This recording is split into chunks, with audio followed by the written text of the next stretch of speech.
Bismillahirrahmanirrahim. Elhamdülillahi Rabbil alemin. Vessalatu vesselamu ala Resulina Muhammed ve ala alihi ve sahbihi ecma'in. Esselamu aleyküm ve rahmetullahi ve berekatuh. Hürmetli cemaat.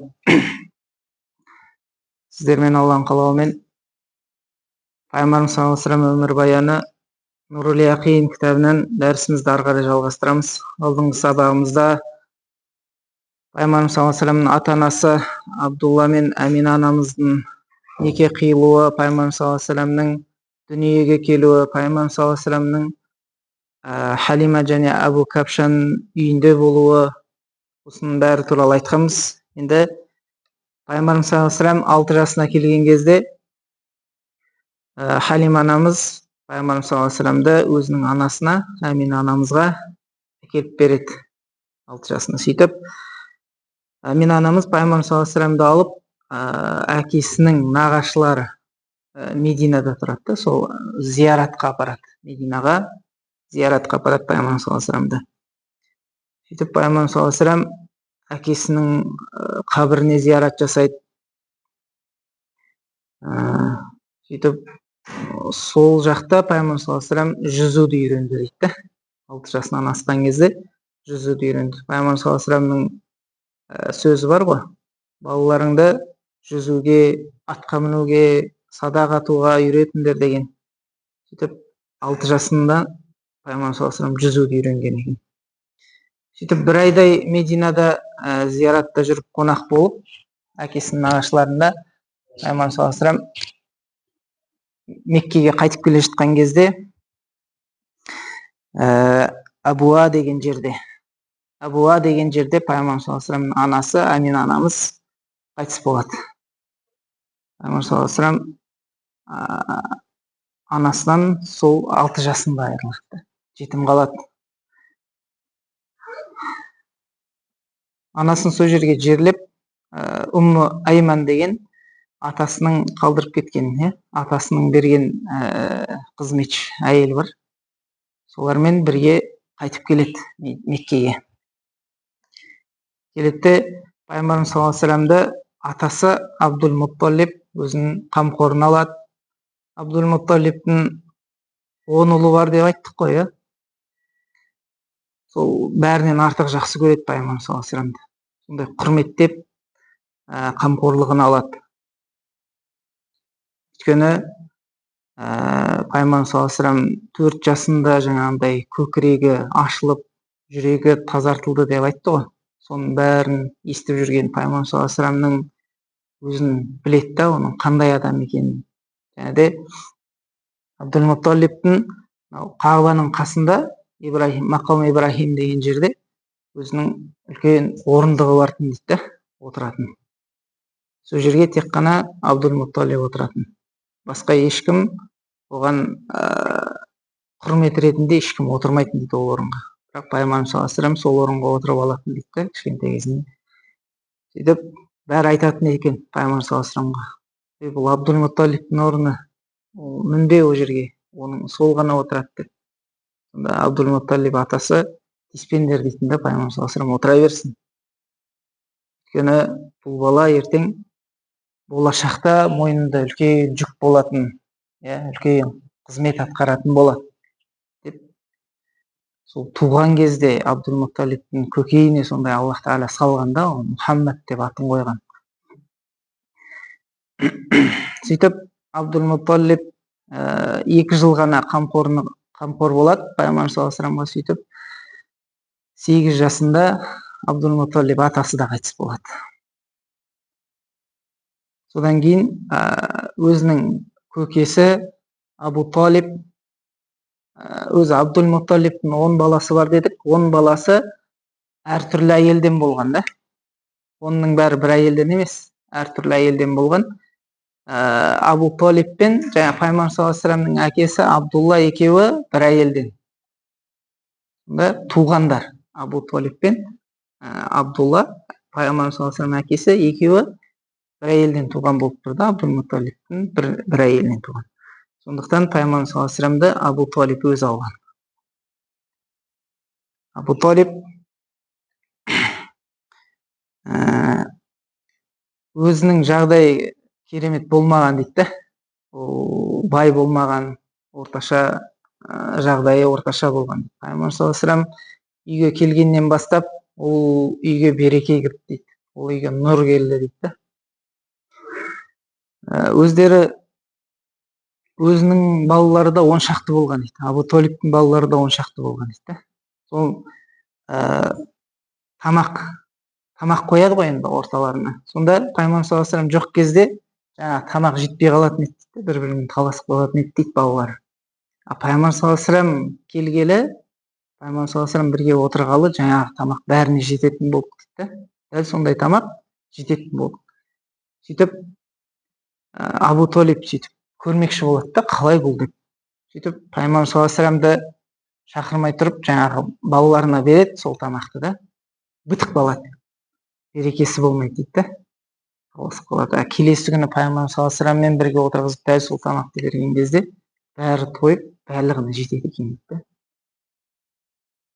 Пайғамбар саллаллаху алейхи вассаламның сондай берекеті Абу Толибпен. Сосын Абу Толиб айтады, пайғамбар саллаллаху алейхи вассалам енді бала ғой ол кезде. Барлығы қасында жүрген балалары сияқты ол да бала болды да. Бірақ жаңағындай басқа балалар сияқты жаман қылықтары болған жоқ дейді пайғамбар саллаллаху алейхи вассалам. Басқалар сияқты күліп, жаңағындай беталды жылап деген сияқты. Ондай жаман қылықтары адамды мезі қылатын, шаршататын бір мінезі болған жоқ дейді да. Пайғамбар саллаллаху алейхи вассалам тұрғанда да, ұйқыдан тұрғанда да обычно шаштары ұйпа-тұйпа болып, көздері ісіп, жаңағындай көздері не болып, бұлшық болып тұрады ғой балалар обычно. Пайғамбар саллаллаху алейхи вассаламда ондай болмайтын дейді да. Сондай нұрлы болып, шаштарының бәрі орнында, жаңа ғана бір жуынып келген бала сияқты болып тұратын дейді да.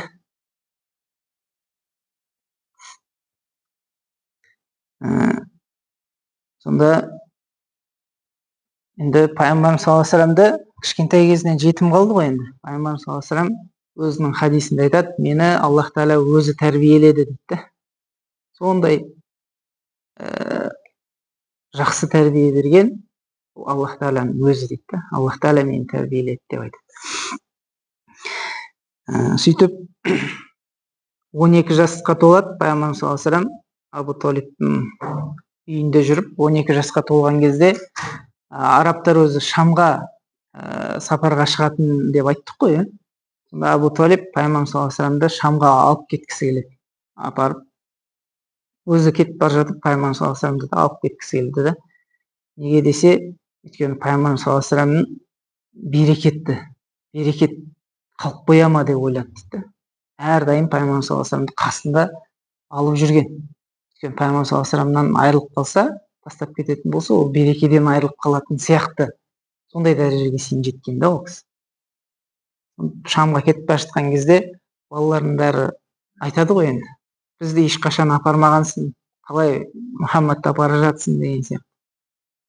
Сонда ол кісі айтқанда, мен пайғамбар Мұхаммадты апарып Шамды көрсетіп келгім келеді деп сөйтіп алып шығып кеткен екен.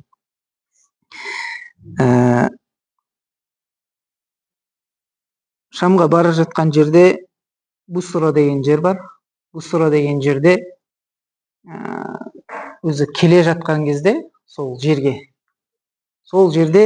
Бахира ар-Рахиб деген кісі болған. Жаңағы кітап иелері ғой ол кісілер. Сол кісі жаңағы керуен келе жатқан кезде ол кісі білген дейді да уже. Олардың ішінде бір бөлек бір адам бар екендігінше. Ол кісі уже ойлап жүрген, ол кітаптары бойынша араб жерінен бір пайғамбардың шығатын уақыты келді деп ойлап жүрген. Сол уақыт болды, пайғамбар шығу керек деп. Сол белгілерді көрген да жаңағы керуен келе жатқан кезде. Сөйтіп келіп, бір ағаштың жанына келіп тоқтайды керуен. Демалып жатқан кезде жаңағы кісі қызметшілерін жіберіп, жаңағы керуендегі барлық адамдарды шақырып кел деп айтады. Үйге шақырып кел деп айтады. Жаңағы қызметшісі барып, жаңағы барлық керуендегі адамдардың бәрін үйге шақырып келеді. Үйге кірген кезде барлығына қарап отырады да жаңағы кісі. Рахира ар-рахиб деген кісі. Сөйтіп, барлығың келдіңдер ма деп айтады да. Иә, барлығымыз дейді. Жоқ дейді да, сендерден біреу қалып қойды. Кім қалып қойды деп сұрайды да. Сол кезде кішкентай бала бар еді дейді да. Кішкентай бала аттарымызды қарап, жүктерімізді қарап, сол жақта қалып қойды деп айтады да.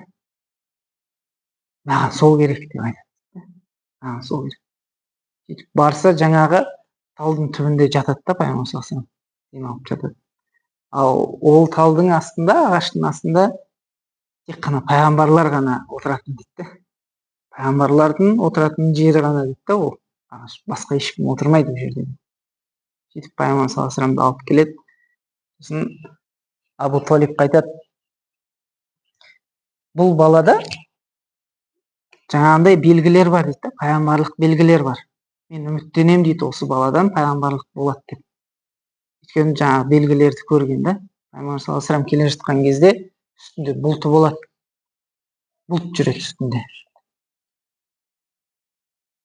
Және де қасына барған кісіге, пайғамбар саллаллаху алейхи вассалам қасында тұрса да, ол бұлт анаған көлеңке түсірмейді дейді да, жаңағы қасындағы кісіге көлеңке түсірмейді, тек қана пайғамбар саллаллаху алейхи вассалам ғана түсіріп тұрады. Сондай мұғжиза бар да. Сосын пайғамбар саллаллаху алейхи вассаламның арқасындағы мөрін көреді. Арқасында пайғамбарлық мөрі бар ғой. Соны көреді дейді. Сол белгіні көреді. Сөйтіп айтады, бұл баланы апарма дейді ол. Шамға апарма дейді. Өйткені Шамда жаңағы кітап иелерінің бәрі біліп жүр ғой, осы уақытта пайғамбарлық шығу керек араб жазирасына. Егер де бұл белгілерді көріп қоятын болса олар, және де арабтардың ішінен шыққанын білсе, бұл балаға қауіп төніп тұр дейді. Олар өлтіруі мүмкін. Бұл баланы қайтар дейді. Қайттан Меккеге қайтар деп. Сөйтіп, орта жолдан пайғамбар саллаллаху алейхи вассалам Шамға жетпей, Абу Талиб бәрі қайтады сөйтіп. Сөйтіп 20 жасына келеді пайғамбар саллаллаху алейхи вассалам. 20 жасында Фижар деген соғыс болады. Фижар деген соғысқа қатысады. Соғысқа қатысқанда пайғамбар саллаллаху алейхи вассалам біреуді өлтіріп, қылыштап немесе найзалап, қан төккен жоқ дейді. Пайғамбар саллаллаху алейхи вассалам ол кезде көкелеріне жебе тасып отырған дейді. Жебе әкеп беріп отырған. Фижар деген соғыс болған. Енді Фижар деген соғыс себебін айтады да, бұл жерде қалай болғанын. Өзі 12 айдың арабтар ислам келмей тұрып ақ, өзі 12 айдың 4 айын харам айы деп айтады. Осы 4 харам айында қан төгуге, соғысуға болмайды. Арам, бұл айларда соғысуға болмайды. Сол айлардың ішінде болған соғыс болғандықтан бұны Фижар деп айтады. Күнәлі соғыс деп айтады да бұл. Ол айларда қан төгу күнә болғандықтан.